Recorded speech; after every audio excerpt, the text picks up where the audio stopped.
Dinas Perhubungan Kota Denpasar selama 4 bulan dari Januari hingga April 2016 menindak sekaligus memproses 219 pemilik kendaraan yang melanggar rambu lalu lintas maupun parkir sembarangan. Para pelanggar ditindak lewat tindak pidana ringan atau tipiring di Pengadilan Negeri Denpasar.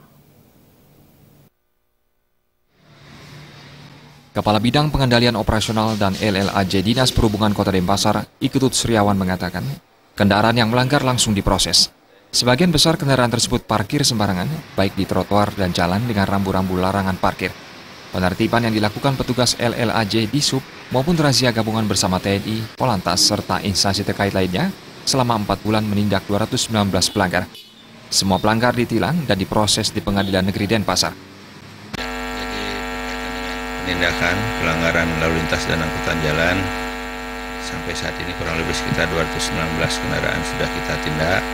Dan ini akan terus kita lakukan demi terwujudnya Kamsel Tim Pelancar. Jadi keamanan, ketertiban, kelancaran lalu lintas. Jadi pelanggaran tersebut tentunya di samping pelanggaran rambu lalu lintas, marka jalan, dan tata cara berhenti.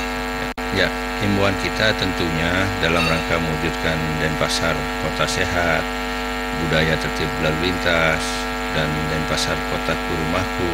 Yang paling penting, mari kita bersama untuk menjaga kota ini dengan budaya tertib lalu lintas dan ciptakan keselamatan kita bersama.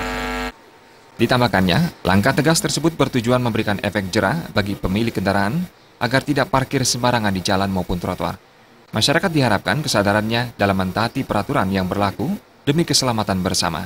Gargita dan Arta